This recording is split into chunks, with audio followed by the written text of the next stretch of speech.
Hello, everyone. Welcome back into the Counterscene podcast. My name is Matt Lacey. It's good of you to join us all again. Thank you very much. I am joined as ever by my trusted co-host, Mr. Jamie Joyner. Good afternoon. It's a little bit It earlier is afternoon, than we normally It is record, isn't weird. it? It's nice and warm for our And YouTuber followers. that's right, yeah. And Mr. Harry Sermon. Yay, good afternoon. What's Yeah, up? good afternoon. Yeah, it's a Hey. Sunday afternoon, gents, isn't Happy it? Sunday. Yeah, we're doing our best, everyone, to make sure we keep up our consistent delivery of episodes every other Friday. So we are trying to move our schedules to make sure we can get online and record for you. So yeah, we're doing this from a Sunday afternoon. I've come back from a rehearsal about 2 hours ago. Go well? Yeah, it was good. We're with my originals band, so we've just kind of taken two songs from demo form into live form. So we've played around with the arrangements, and we've just worked through those for an afternoon. And we've got a couple of gigs coming up in August, so we're talking about set lists and admin. And I had a great quote the other day, just off topic. It was an Instagram reel that ended up on my feed. I guess these things do. It was about a great band is 20% playing, 80% admin. It's just like if you've got, you can sort, or if you can organize well and everyone's on board with what's happening, that will make the band even better. So we're doing a bit of admin today. Harry, I think you were gigging last night, Friday, Saturday, both days. Double gig yesterday. Double gig. Bee Gees festival in the afternoon, and then a wedding in the evening. Yeah, Bee Gees in a wedding. And Jay, you've been examining online, I think. Yes, yesterday. Online lessons, exams yesterday, and then a wedding gig in the evening, and got back very early this morning. Yeah, busy guys. So we've all had a little bit of a chill today, but we've all been running around doing stuff. But we are here. We are on schedule. We got some great feedback from our last episode. This is episode 57, isn't it, gents? Yes. Right. Episode 56. If you've not checked that one out, you're new to us. Thank you very much. Have a check out of that one. We kind of touched on and spoke quite length, actually, a longer episode than we were expecting on social media. We've had some lovely comments and feedback in the last couple of weeks since that came out, how people enjoyed the episode. So thank you very much for getting in touch. Please rate us on your podcast platform of choice. That really helps other people find us. Share it with a mate, share it with a buddy, someone you think might enjoy us. That would be really great to get us out in front of other new ears. That's great. And we did touch on that episode about a part 2. So I thought we're going to dive into that. But before we do that, we can return to our not regular, but fairly irregular slot of new stuff, what we have got, I think is the working title. Because I think we've got some new bits and bobs since we were last on here, haven't we, gents? Harry, let's start with you, and me and Jamie will sit back and watch you eat your humble pie. Over to you, Harry. Right. Yeah. Well, I'll start with something else. Come out with it, man. Don't change the subject. We'll get there. I'm going to tease the listener. Okay. Oh, okay. Good. Quick one. Essentially, I put this on my story probably about a month ago now. The ride that I bought at the drum show, you might remember some of our episodes that we did around the drum show. We all had some nice pickups last year. The K-Con overhammered ride that I bought at the drum show has got a crack in it. Not from me. Basically, the cymbal, I picked up the cymbal from the show with a crack in it. So got in touch with Zildjian and PMT because they were the people that sold. I don't really know what the right term would be, but they were sort of fronting the Zildjian booth and other booths, I think, around the show. And sort of mentioned it, and so they took it off their analysis to sort of determine if it was, a crack that was played, done by me, as it were, or a manufacturing defect. Turns out it was a manufacturing defect, so they were going to offer me a replacement, but they don't have any overhammers and are not going to have any overhammers for the foreseeable. So I was left with a choice of a replacement. I went for the Renaissance ride, which turned up yesterday, which I played on the gigs I had yesterday. That's nice. I'm enjoying it for the 2 gigs I played it. As I was saying before we hit record, I do fear that it might maybe be a little bit close to my light ride, which is also quite close to my other KCON. So I think I'm going to have to put them all together and sort of see, and then maybe assess if I maybe get it returned and maybe figure out what happens next. I have a question for the non-Zildjian affiliated amongst us, and I know I'll speak on behalf of most of the listeners. What's the breakdown on the Renaissance? What size is it? 22. 22. Same as the other one. Yeah, 22. Is it lathed? Is it hammered? Bit of both? It is hammered. No, I put you on this. Yeah. Yeah, I've literally barely looked at it. Hang on, I've got a photo on my phone. Hang on, let me have a little look. It's behind me, but I can't. Can you describe the symbol that you now own? So it's hammered. It's like lathed. Yeah. It's quite, almost like a K-Light ride. Imagine a K-Light ride, but it's got bigger hammer marks, and then it's on the 4 corners of the symbol. It's got these big cluster hammer marks, and it's also got a raw bell underneath the symbol as well. It was on the underside. It was developed by Adam Nussbaum, if you know him. Oh yes, I know Adam. Great jazz drummer. Of him. Yeah. So yeah, and the raw bell sort of dries it out a little bit. Is that right? Just like on the underside. Yeah, it's actually got a really nice, like, pronounced bell, but doesn't take your head off, but it kind of jumps out more than, I would say more than the K-Light Ride one, which is quite bright, but it's kind of doesn't get in the way too much, but not as much as like a Brilliant bell would. So it's that really nice in between. It's got the clarity, but it's not going to, completely take your head off.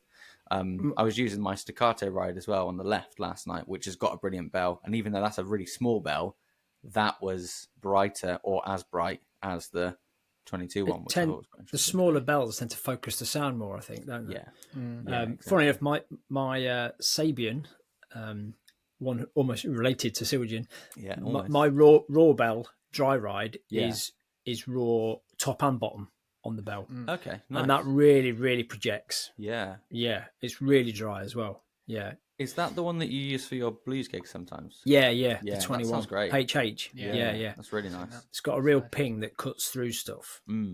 But you can't. I know you guys like your bigger kind of. You like to wash on your rides a bit and play it kind of a little bit more, almost like a crash as well, a soft crash. Yeah. You can't do that with this. With mine, if you hit it, it's like Big Ben. Right. Yeah. It's like not a crashable ride. No, it's. I mean, you can, but people will be checking the watches by it. Yeah. You can't do that. So hopefully a happy ending, Harry. With that. Hopefully, yeah. I think for me, the big test is I've got a rehearsal on Tuesday. The main test for me, I think, for it is going to be when I have a rehearsal with another project that I'm basically using all 22s for, big crashes, big washes and stuff like that.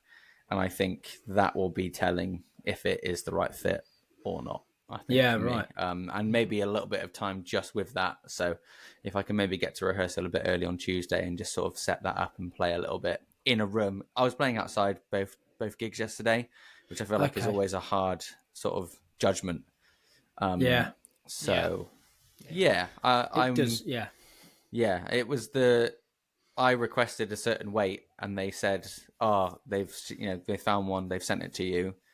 Because I was in such a rush, I should have really checked. I literally just sort of took it out and I was like, I looked at it, flipped it. Yeah, that's all good. I didn't really look at the weight until I got to the gig and I was like, that says a 5 instead of a 4 or a 3.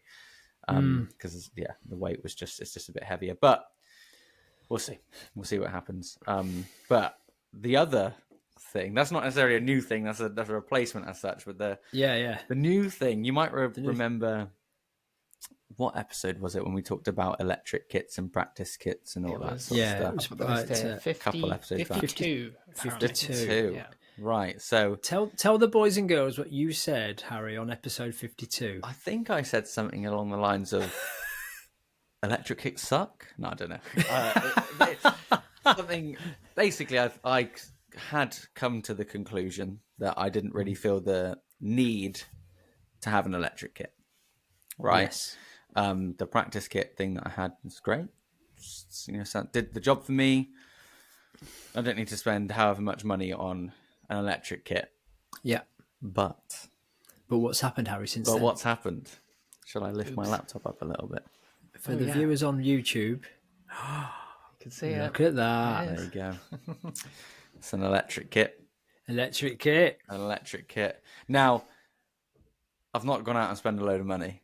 I got this for You stole it. essentially stole it. Yeah. Stolen. One of my longtime students, they've had this rolling kit, and they sort of inquired. They said to me they were getting rid of it.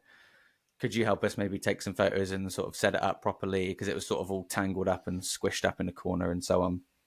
We'd want to get rid of it. Could you help us take some photos and maybe see what do you think we could kind of get for it? Yeah, no problem. And then a few weeks went by. We had our conversation. I think I had that lesson after we'd had our conversation. Mm-hmm. Then the Drum with Mike and Eddie podcast did an episode on electric kits.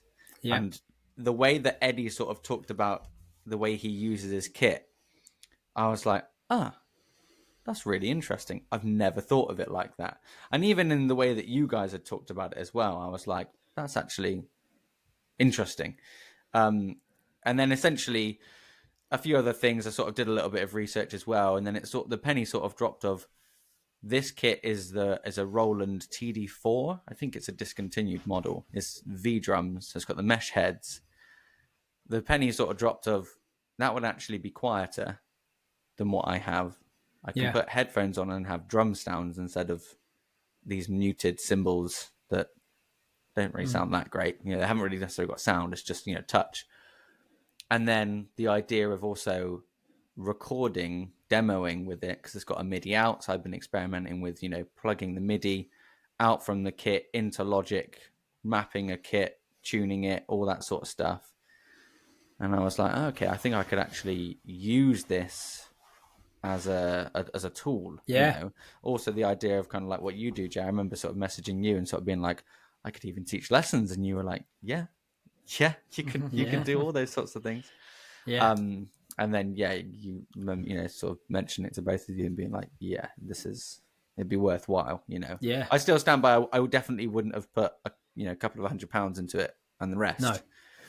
But let's just say, for what I had sort of had to do to get it, it was silly to not to, really. Yeah, bro, man. And I think actually what you touched on there in terms of using Logic, and I've recorded demos for people, and I've also done so bands can rehearse while they're looking for a drummer. I've laid down tracks using GarageBand. Yeah, I think there's probably legs, gents, on doing an episode on terms of how we are connecting stuff, how we're expanding the use of our e-kits. Yeah. And I'm by no means an expert. You guys have probably been doing it a lot more than me, actually. But what Harry we're was plugging messaging in me about all of this, and I was going, I really haven't done that yet, and I've got the kind of digital stuff and everything on mine, and I've hooked up with Logic and things yet. So I know there's so much mileage that we could probably all get out of the kits that we're not. I mean, I think if we kind of said we'd do an episode on that, it would kind of put us in a position where we're going to do a bit of research, and we might start experimenting with stuff, and we'll get something out of it, and then we can pass that on to literally people out there who've got kits. And I've got the standard sounds. I mean, I've got to do an update on my Yamaha. Got an email about there's an update on Sound Source, the sound library. But literally what sockets go where, what we plug in, how we're running cables, and because when I went into the e-kit world, that was difficult to find out some proper information on. Because it's all very, for me, for example, Yamaha specific, and but I need something that's a bit more general expertise rather than just Roland was the how to sell me more stuff. But well, welcome to the family, Harry. Yeah, and I have to say as well, I've with pretty much I got it in the half term, so that's like nearly 2 weeks ago, and I've played it probably every day for at least 10-15 minutes, which has been really great. Actually, you've been getting out of it, so that's awesome. Yeah, a lot. Literally just plugging in headphones.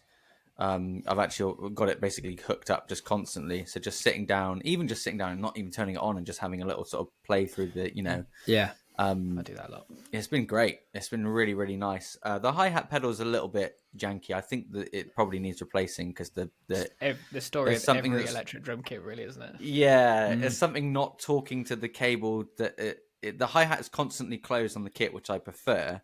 But there's something where it's not registering the foot, and then it's also not opening the hi-hat.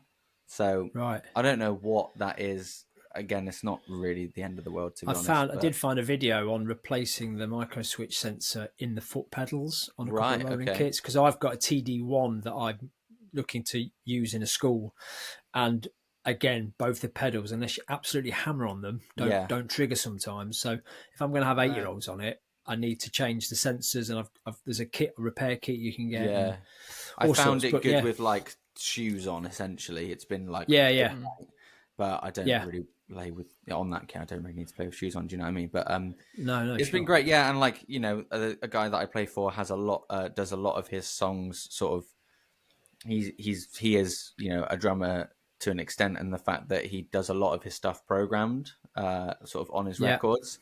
So I was sort of talking to him about it, and I was like, well, I could literally play it into MIDI, and then you can do what you like with it. And he was like, well, that's great. That would give me the feel of a drummer, like literally, playing it, and then I can sort of, have that. So other incentives as well. And also, I think I said to you, Joe, I think, it was in the chat, I can't remember, but when we're doing this, if we want to demonstrate stuff, we can now we can all be on electric kits, hook that up, and have sort of. Oh, you've said it now. More drummy episodes. And start playing stuff on the pod now. Work in progress, of course. But yeah. No, cool, man. Yeah, that'll be wicked. Nice. Just double check it. Jamie, anything new from you, mate? I don't think there's anything new. No, I know it's probably becoming an expectant thing, but yeah. Well, I mean, have you another symbol right. since we met? Another symbol this week? No, he's got my old ride. He found this dodgy this box Insurgent symbol online with a crack in it. Yeah. Cool. Good. I've been a good boy this last couple of weeks. Well done, Jay. It's all good. Good. Me too.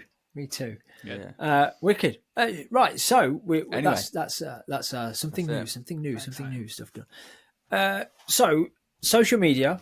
Yeah. We talked about what we're using and what we're not using. I think we focused quite a lot on the Facebook side of stuff.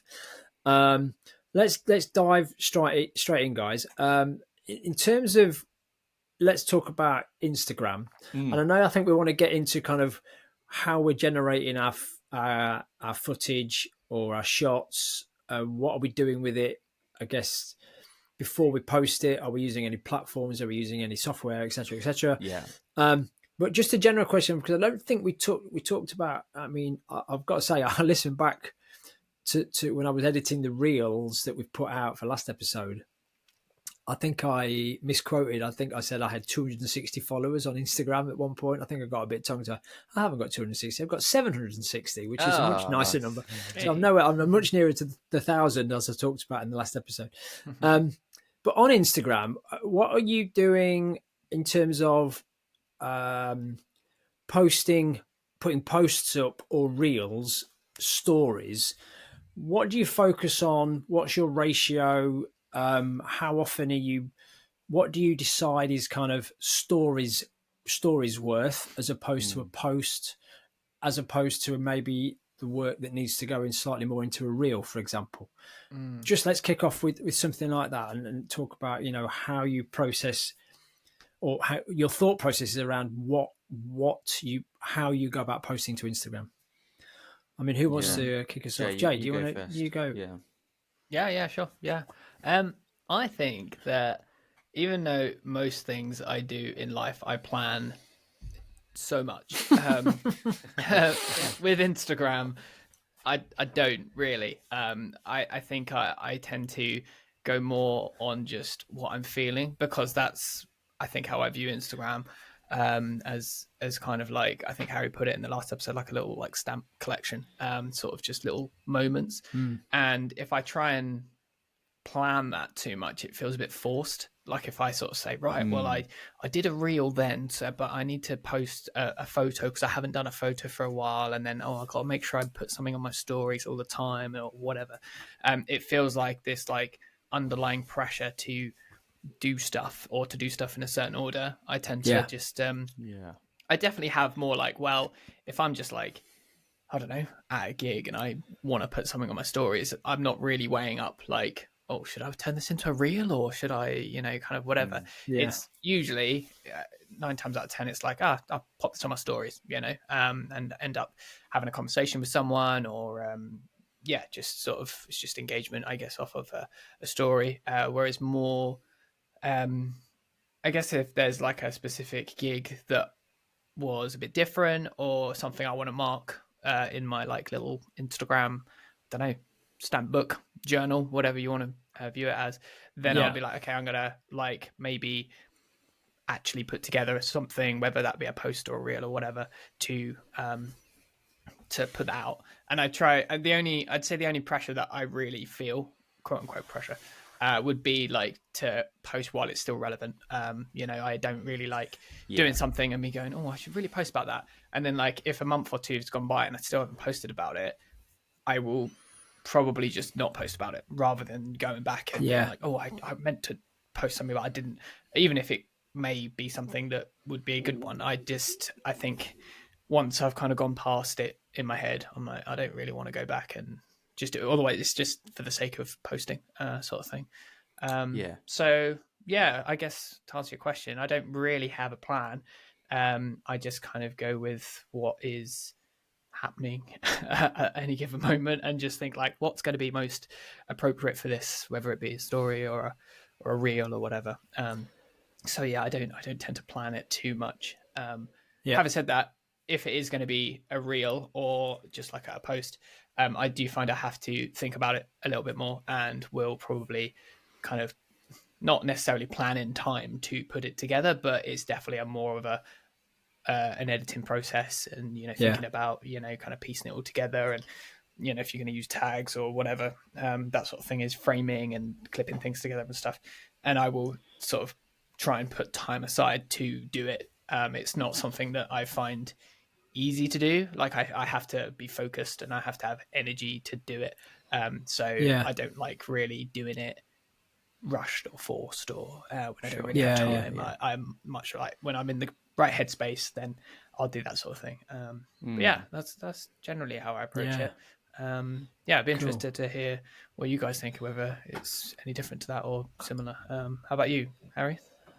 Yeah, I think I feel like I try not to give it too much thought, but also try to make it look like good, if that makes sense. Like, try not to just like have anything. Like, put it through like a filter of like, is this almost worth posting? If that makes sense.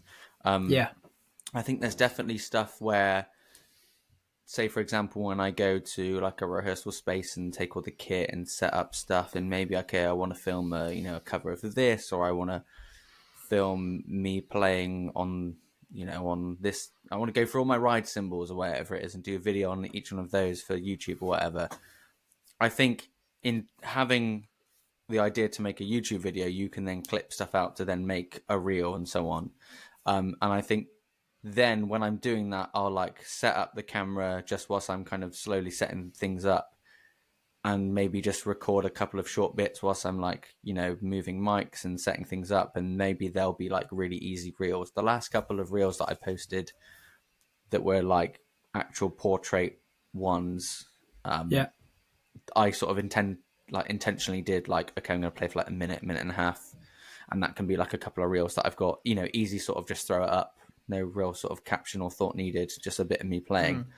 But then on the flip side, like longer videos that you don't want to necessarily chuck the whole thing on Instagram, but then you can kind of clip a bit out to be like, oh, I've just got this cover out on YouTube, here's the link, go and watch that sort of thing. So, and then like story stuff, maybe clips from a gig that maybe the iPhone footage is like, okay, the angle's not the best, but you can kind of use it. But then I also quite like the idea of throwing that in like I'm a big fan of like the sort of like roundup posts that a lot of people are doing at the moment. Like I was going to ask you about roundup stuff. About that. Monthly stuff.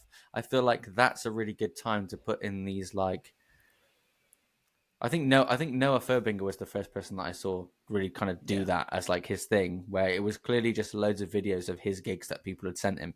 And every video is just like, it could be a reel or a post in and of itself. I watch them like from start to finish, every one of them. And you've got like 6 of these. Great, this is going to be awesome, you know. And then throw in a couple of photos. I think we mentioned about like, you know, like personal life, professional, all that sort of stuff. I like kind of throwing in a few non-drummer related things in those sort of monthly dumps, if that makes sense, you know, of like, a roast dinner that I had one Sunday or whatever, do you know what I mean, like whatever it is, because I know that you talked about in the last episode, Jay, you like your personal and your, you know, professional sort of account and so on. I've just got the one, but I don't like to put too much of that on, like too much of my personal stuff on there. Because like I said, I do think of it as a sort of, you know, professional sort of stamp book. And if you want to hire me for whatever, then hopefully everything that you need to see about my playing is going to be on there. And you can see that, you know, that's clearly what I do. But I do like to have a little bit of, you know, sort of things. And I usually put those things. And you're doing other human things as well. Exactly, you know. It's mainly just become like drums and vinyl collection now, which is fine, you know, like happy with that. So yeah, that's kind of hopefully that answers your question, Matt, in a nutshell. Like I definitely have thought about stuff I could make for specific reels. And also those reels that I will make that are ideal as reels, I will then also put on YouTube as YouTube shorts.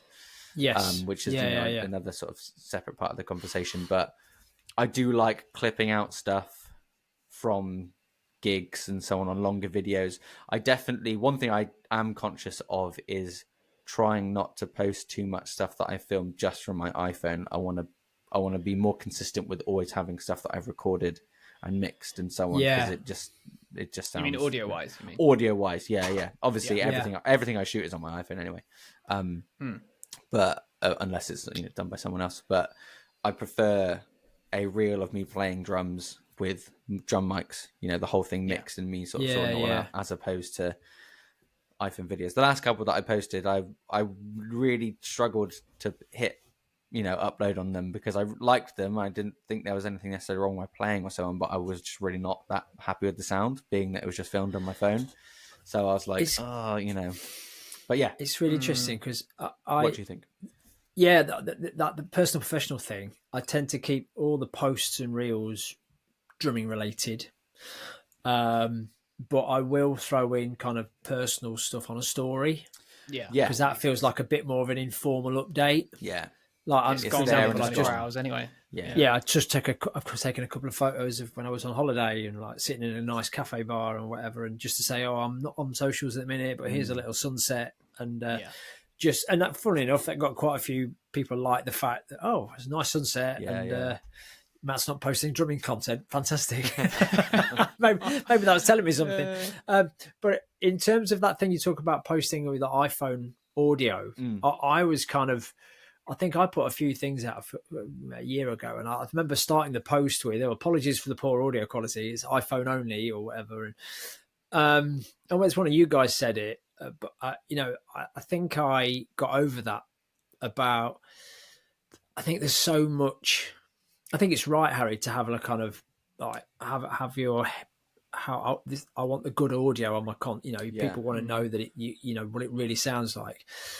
Unless someone's got headphones on, the iPhone's not doing iPhone footage audio a lot of justice anyway. Yeah.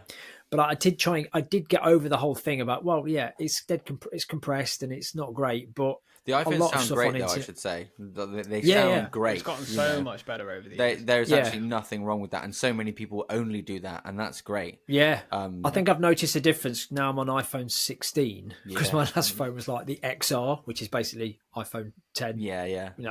So the camera quality is better, and I've got more options with that camera, and the sound is better. But I did get over it. Well, it doesn't matter that it's I'll just say iPhone footage. I've actually even posted iPhone footage, long form content to YouTube because I thought in the context of it's headless shot, it's in landscape, and it's me playing a song, and you can see the bass player in the background, and it's in a small sweaty pub. Yeah. that context to it, it's like, well, it is what it is, you know. I did the same for a Bee Gees video recently. There's like a 10-minute Yeah. Bee Gees video on my YouTube. It's like the Oh, whole, yeah, like the I first remember. couple of Yeah. tunes of the set. And funnily enough, yesterday morning, I was like, oh, I'm just gonna. There's a few hits that I always like. I know it like the back of my hand, but I'm always like, I just want to double check, you know. So I actually put that video on when I was like sat eating breakfast yesterday, and I was like, damn, that sounds really good. Not the band or whatever, but the audio for the iPhone, I was like, damn, this sounds really good, you know. Yeah.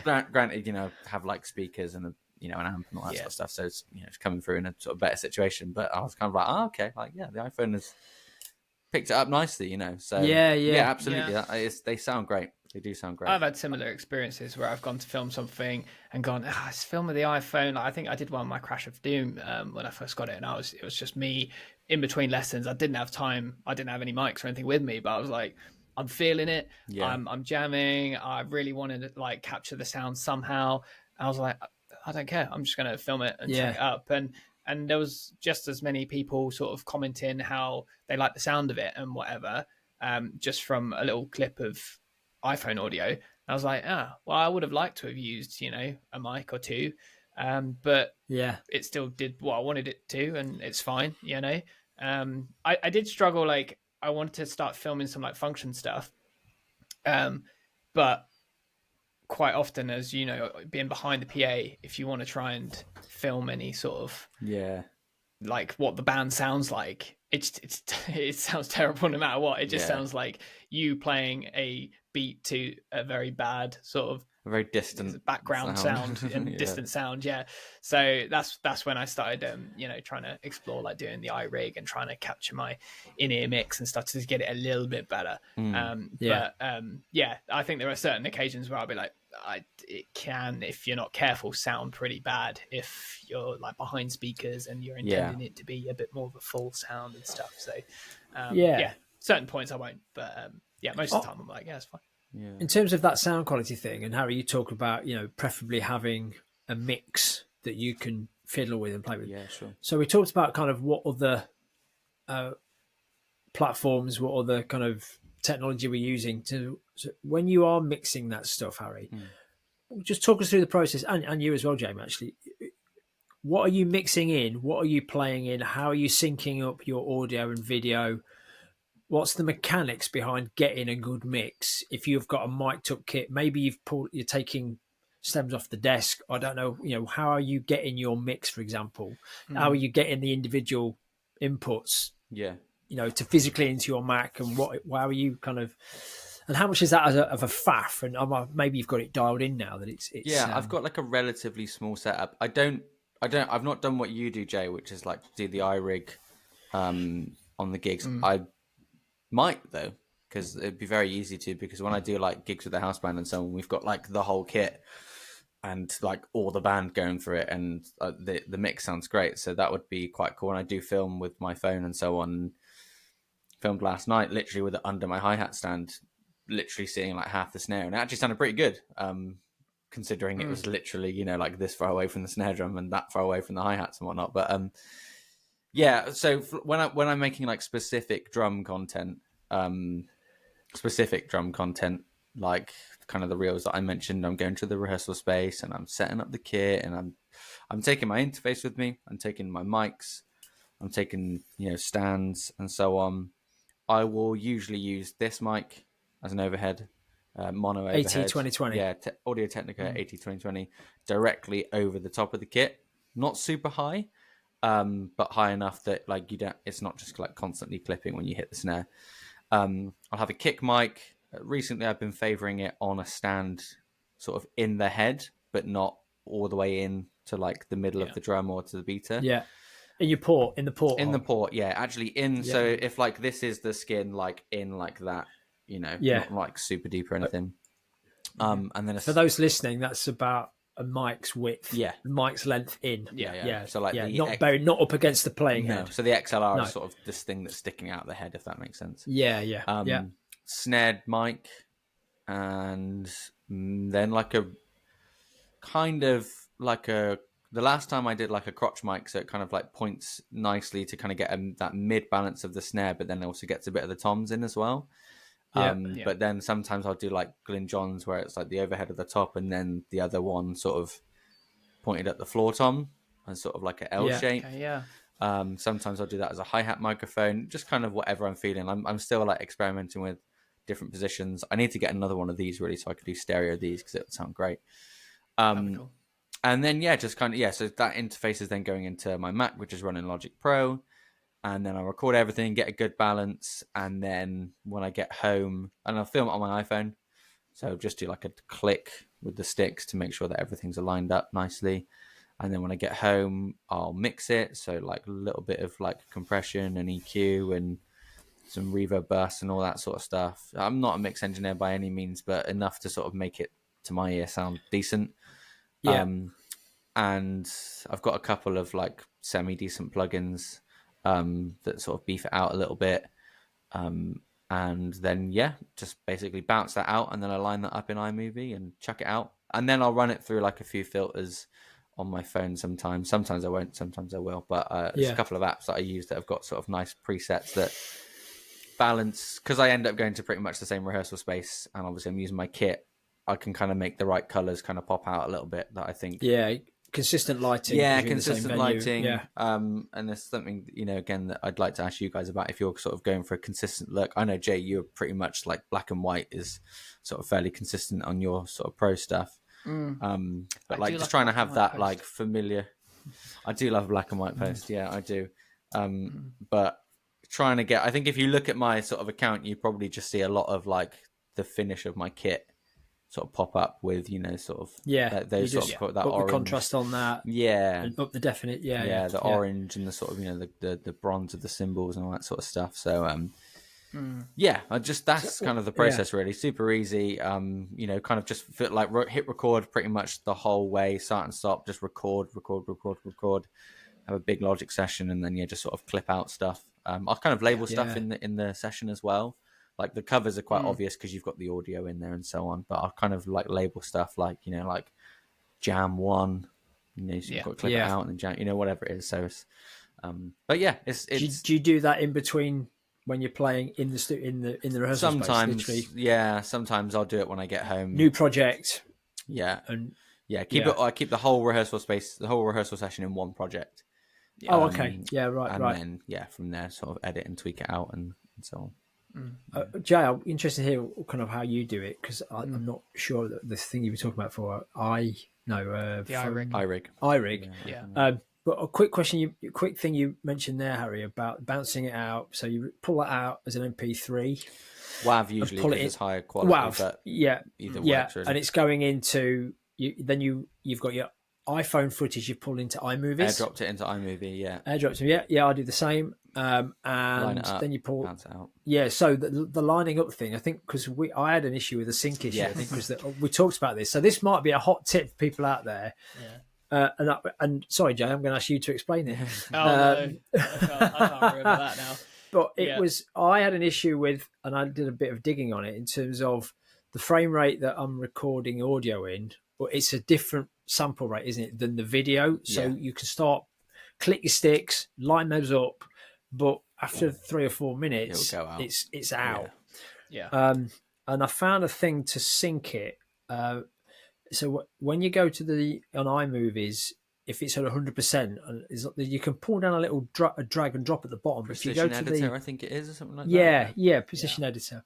Now, Jay, did you say if you change it to 101%, and then change it back to 100%?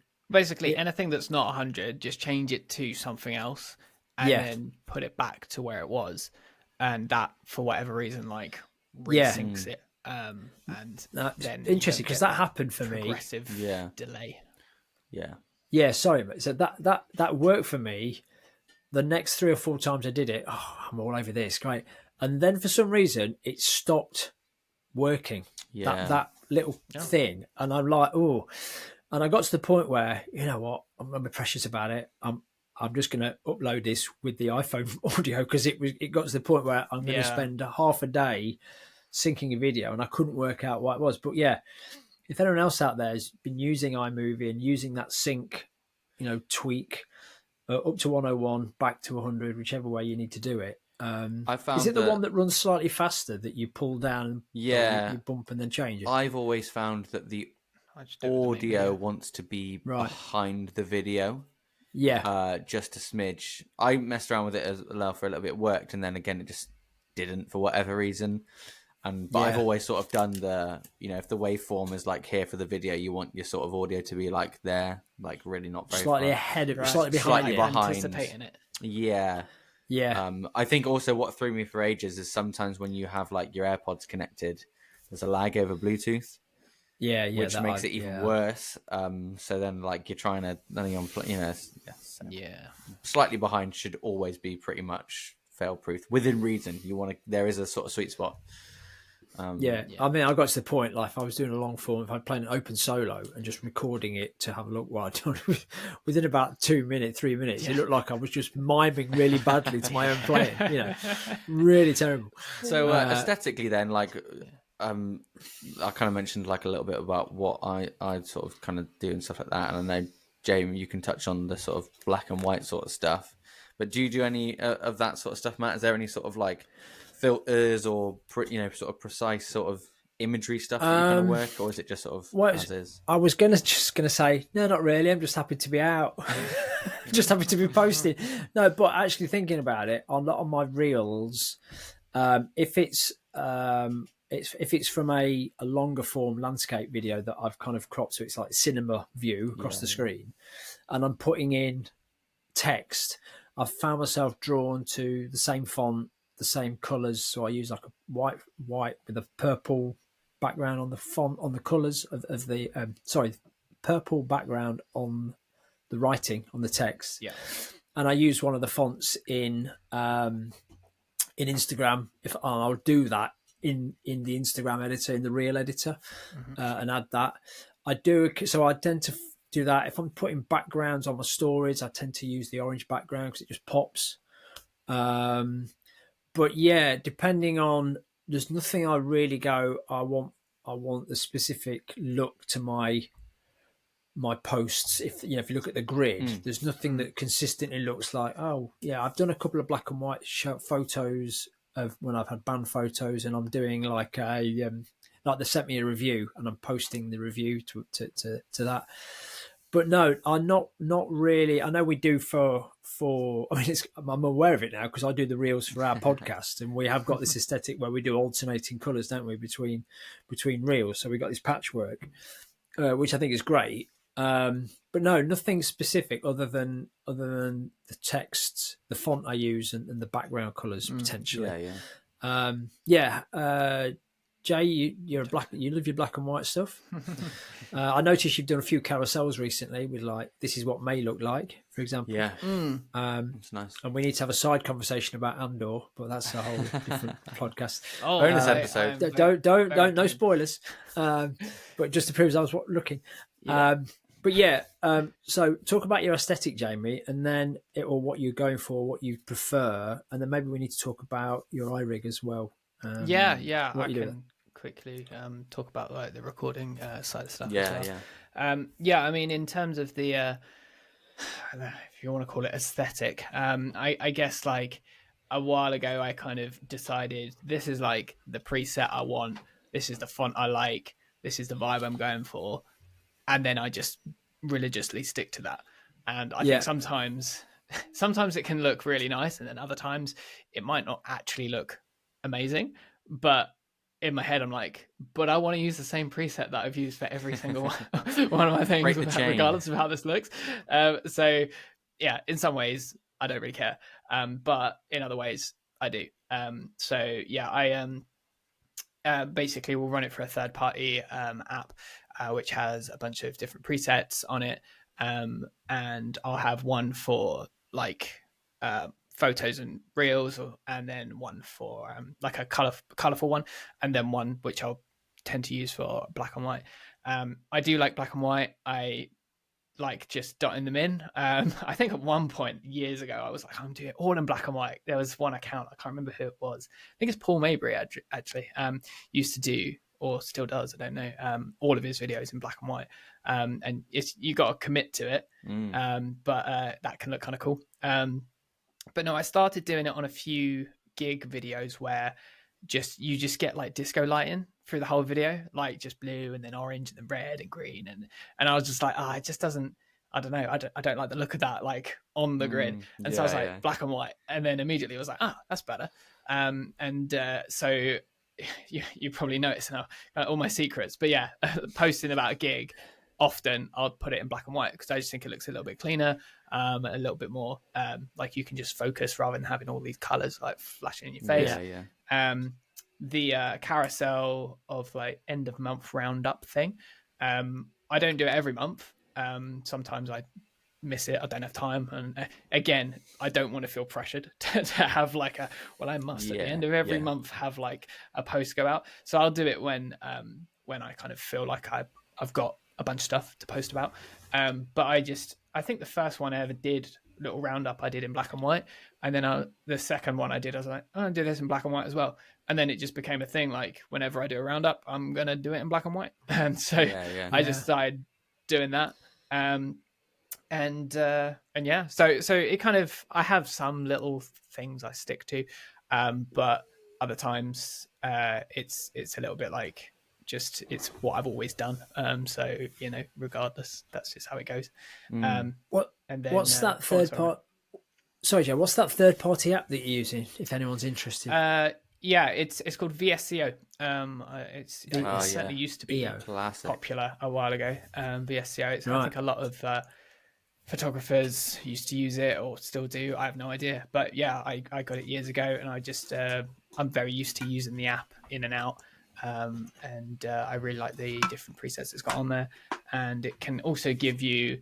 You can buy packs and stuff, and it gives you like a rundown of like, well, these ones would be good for if you're doing a lot of, I don't know, landscape and nature photography, and these are good for more cities and urban stuff, and this is for portraits, or if you're going for this vibe, then try that. And it'll even recommend you like if you put a photo in and you go to edit, it'll be like these are the presets we recommend for this particular photo and stuff like that. So it can kind of give you it just I'd say it's a good like playground for just figuring a few things out and sort of seeing if there's a certain vibe that you like or prefer, or what goes, what doesn't. And I'm by no means a photographer or anything like that, but it's nice to kind of be able to look at certain things and A/B them a lot and try and find a vibe that you like.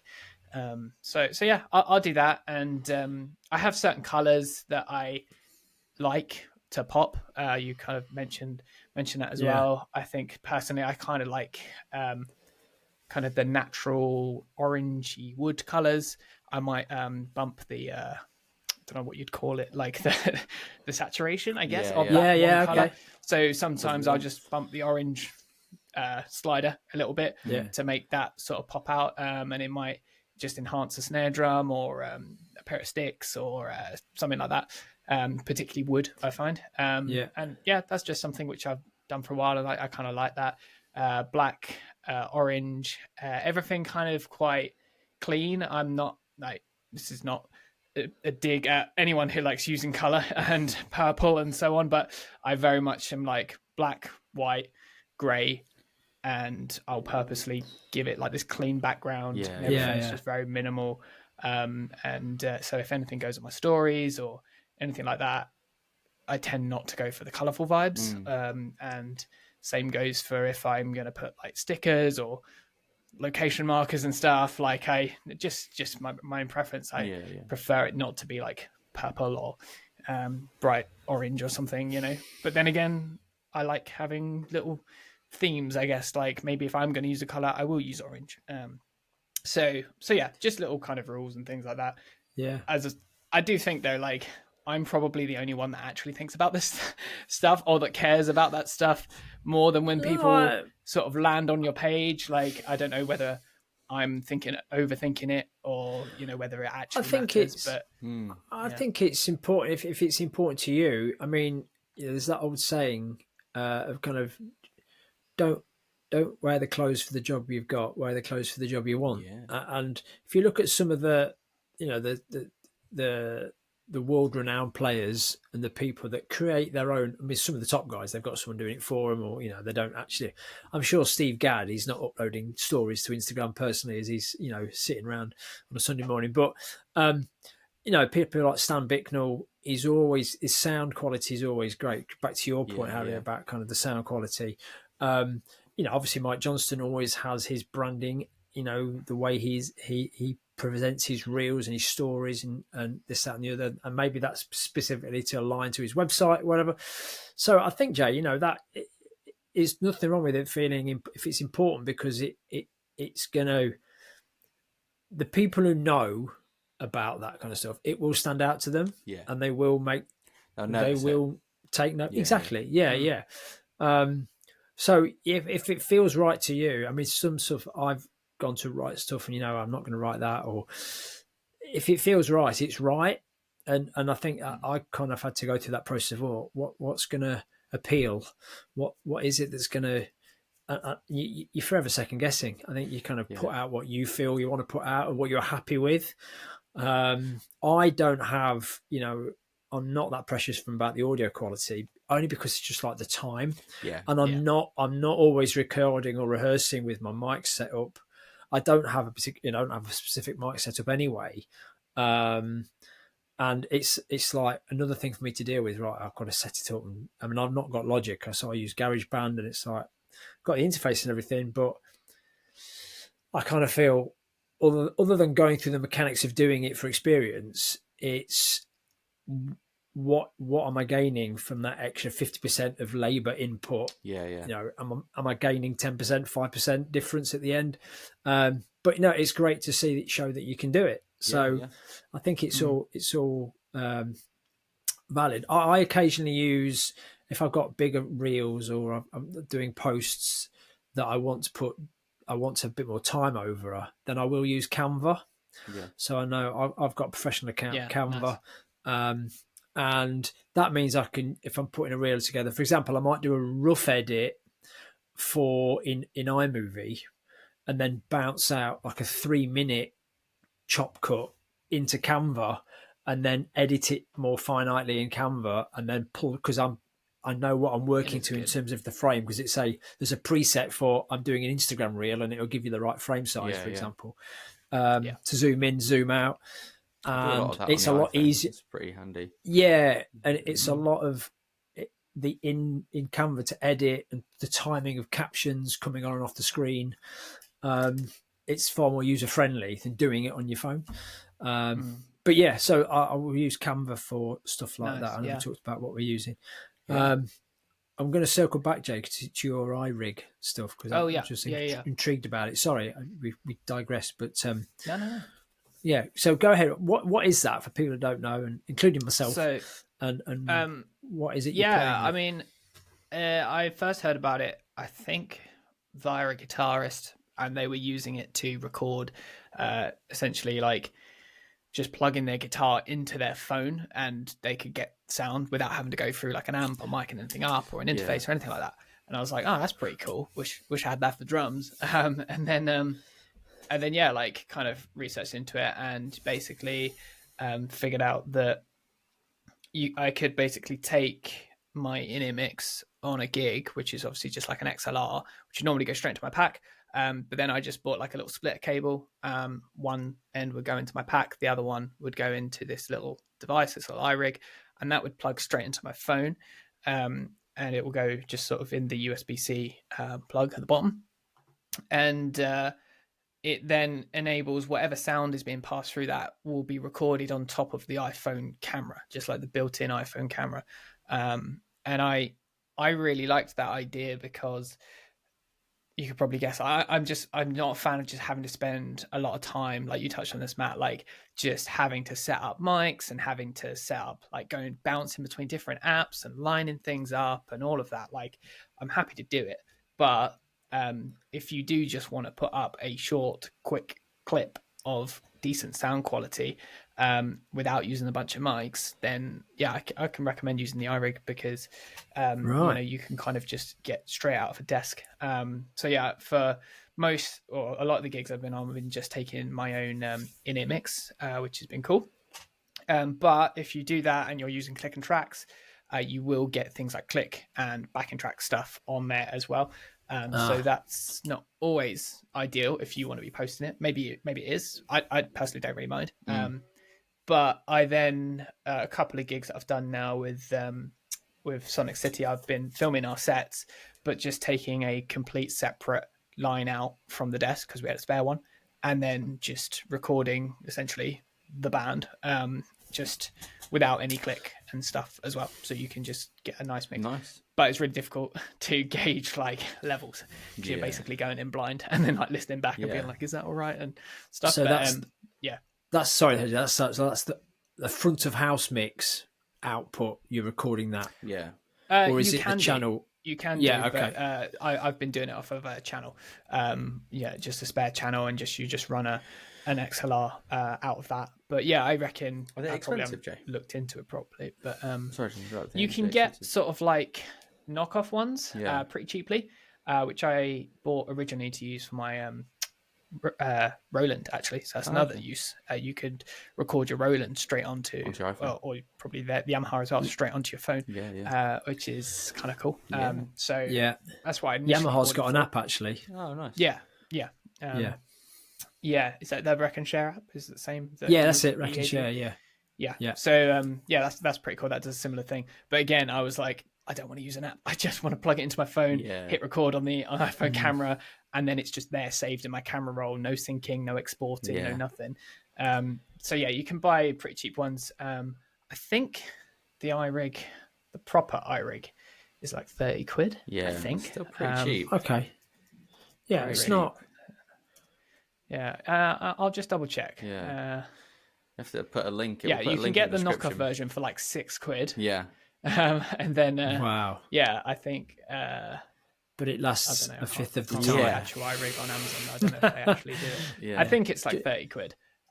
But going back to kind of what we were saying about getting mileage out of the electric kits as well. I think when you kind of throw that in there, I'm like, plus if you ever wanted to just record, I don't know, guitar or anything, you wanted to have something on your phone just straight away. Well, there you just go. Plug it in. That comes down to, like you said, gigging. The angle is not necessarily going to be the best, and maybe the quality is not really good because of lighting and so on. But all of a sudden now, even like the angle that I was talking about that I did last night, it's literally the snare drum under the hi-hat.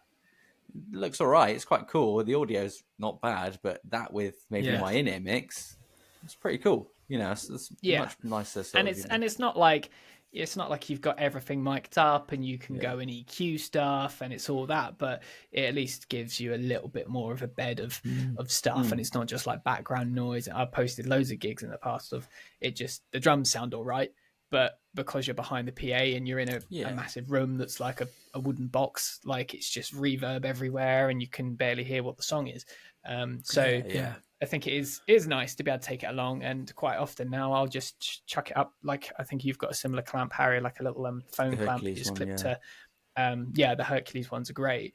And I've actually bought a little adapter for the iPhone that the iRig plugs in, and then you can plug a charger in the other one. Cool. Like at the same time, and it charges it at the same time as recording, which is great because I can leave it on for 45-minute, an hour set, and it comes away with 100% battery and the set recorded rather than draining your battery. So it's quite nice if you kind of get all the right adapters and wires and things. Very easy just to slip off a little feed of your IEMs and just into up to the Hercules clamp with your phone on, and you can get the whole set no problem. So highly recommend. I should check that out. Yeah. Cool. But that's kind of what I've been using on the gigs and stuff anyway. And then in terms of all my other like if I was to go down to rehearsal space and do things, it would be very similar to Harry. I'd take the 80-20-20, which is what we're using for the pod stuff, and I usually use that as an overhead kick mic as well, just for a bit of low end. And then sometimes I will also mix in the EAD10, which is a whole other topic of conversation.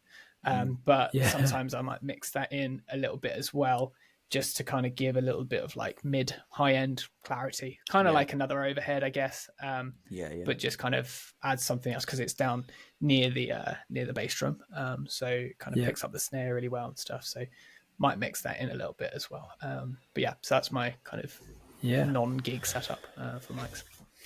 Cool. So that's kind of what we're using to. I mean, how much time do we think we use? We'll wrap up in a minute, I guess. But in terms of how much time do you think you're spending a week, for want of a better word, curating content?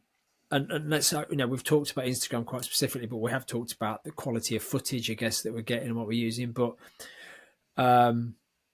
you put stuff on Facebook, on your drummers page, you put it on Instagram, you're going to YouTube, maybe you're linking a YouTube video to your website, you're copying the URL. How much time are we using a week, guys? Do you think we're spending kind of posting, creating content, pre-production, post-production admin before we post? What do you think we're doing? I mean, personally, like it does depend on the thing I'm posting, because you've got to like plan recording the thing, getting it out lined up, then getting it onto your phone, clipping it all down to exactly what you want, adding any filters, writing a caption, adding tags, any of that sort of stuff. Then it's like time of day and all these things, and you realize like it's not just I'm going to do a quick post for Instagram. It's like a whole mission of like steps that you've got to go through in order to just put out a 30-second video. And I think it does take a lot of time, and you can shave some of that off by, I don't know, saving some hashtags or something that you use a lot, and just pasting them in, or maybe pre-writing your caption or something at another time. That's something I tend to do. If I know I've got the clip somewhere, I'll write down the caption separately, because then when I go to post, it's just edit, copy and paste, done. And I tend to just not overthink captions too much as well. I tend to just want to be like short. Because I don't think people care enough to read it. And I prefer that sort of style anyway. But that's just a personal thing. But yeah, I'd say like to do, if I'm like recording fully, doing like lining up in Logic and then iMovie and that sort of stuff, I could say it would take best part of an hour to do. From start to finish, I reckon, if I'm properly focused, or maybe get multiple clips out of that. But if it's just like a bit of gig footage or something, or just a photo or something like that, then I probably don't even. Maybe post once a week. So I don't know. I don't think it's going to be it's that high in terms of creation stuff. But yeah, I don't know. Maybe an hour. I don't know, something like that. Yeah, personally. How about you guys? Well, I mean, for the stuff we do for the Countess In podcast, so I'll probably, because I will, when I'm producing the reels that come out live on the day we release, there's probably an hour and a half because I'll go through the transcript and we're mindful of kind of key points we want to bring up. I'll probably have a skim, listen, stroke, watch of the whole episode. So we're an hour now, so that's half an hour of maybe just go, that's a good bit. I'll snip that. There's 30 seconds there. Then, Harry says something interesting here. There's 30 seconds there. There's a minute there. And again, I'll edit that down from an hour to 2 minutes. And then I'll export that, pull that into Canva, and then do the whole chop and bring it down to, okay, we need 90 seconds. What would be a minute? Edit it down to maybe a minute because we want to use it as a YouTube short as well. Then draft it ready to post on the day of release. So there's probably an hour and a half, 2 hours labor doing that. Just that's our content. And that's just the podcast, not your own personal stuff. Yeah, that's a podcast. Yeah, so give generously, folks. Buy me a coffee at buymeacoffee.com/Countess In podcast. But in terms of the sound quality, I very often use my Zoom camera, my 2QN. That's got 2 microphones in it, X and Y. So I know that sound quality is a lot. It is better. It's not the same as having all your mic'd up kit, but then I will just mess around with that in iMovie a little bit, and then I've got a bit of a. So I post to YouTube every Monday. I'm trying to at the minute, and I've got a bit of a template for pulling in content. I've got the titles ready to go. Chop out the bit I want, export, undo the chopping, so I've got back to the full, and then chop again. So I'm probably doing an hour of that. So I guess maybe an hour, 2.5. If we're not doing an episode in that week, and I'm not going to get content, and I'm probably doing an hour and a half a week. And then obviously I'll airdrop that to my phone once I've got the full video, and then edit it down to post with a link to my YouTube channel, etc., etc., etc. So yeah, an hour and a half. For airdrop. Oh yeah, when it works. Yeah. Anyone else have to restart their computer before it'll actually do it? Because I have to do that a lot. I don't think I've restarted my computer in the 10 years I've had it, to be honest. But well, I don't know if Harry's would cope with. Yeah, I don't think it would. But it might not restart. I just find the airdrop doesn't. It says done. Yeah. It's not done. Done. Yeah, it just doesn't appear or doesn't restart or is waiting for ages. Yeah, it works 90% of the time. Very few other options. But when it doesn't work, it really doesn't work. Doesn't work. Harry, how long are you spending? And then we'll wrap up. Yeah, I think it kind of depends really. Like if I'm sort of just sat on the sofa with my laptop, whatever, I'll just sort of blast through maybe like a 2.5-3 minute clip that I'll just edit and just bounce on my phone, and then I can just chop it out on my phone as and when. Yeah, pull out clips and so on. Other times it will literally just be I've got the clip. I draft up a lot of stuff. I think that's so much easier. I'll just set it all up, draft it, and go, I'll post that in an hour, or I'll post it tomorrow, I'll post it Wednesday, whatever.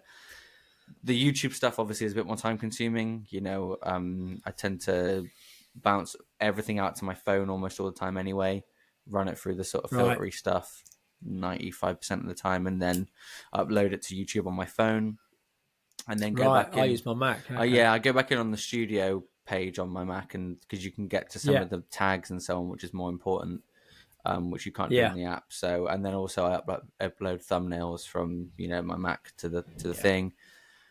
But I would say probably in all weekly, not that much time, to be honest. The editing a clip is pretty easy. Mix wise, I kind of know how to get what I want quite easily, unless I've recorded it really badly. So I would say probably not a lot, probably not even an hour. Like if I wanted to make if I had like a video on my phone that was like 50 seconds long and I had the audio, I could probably put that together and post it within maybe 15 minutes. It doesn't really take that long. Oh, fair play. And also, again, like, the other thing of like not really thinking about it too much. I think with the reels as well, and I think with a lot of social content, and even to YouTube to some degree, you post it, it is there for a couple of hours, and then the next thing it's gone. That's it. Yeah. There's been so many videos before where I've like tried to think a little bit more about the angle, and it doesn't matter. Just it's gone. So I think as long as it looks, I find it's more myself wanting it to be right than it actually like mattering in the grand scheme of things. I'm more like, well, if I go and click on that video, I want to not think, oh, I wish I got a better angle on that, or I wish I'd done a better job of the sound. Like that's, I think, probably what drives me to spend more time on it. Yeah, it probably doesn't matter. I think what helped me is through having my conversations with Emily. I was a bit paralysed with perfectionism. She challenged me to put out some stories with mistakes in me playing, where I've like flopped a fill or missed a cymbal. She put it in stories, and then just see what happens.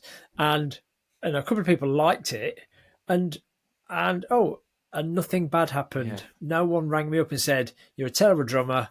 Pack it in now." No, and actually that was really good for me to go, okay. Yes, we want it right, and it's not a post that's there forever. That's fair dues, but we're all human, and I think showing a little bit of that with a tongue-in-cheek comment in a story, it helped me go, oh, the world didn't end.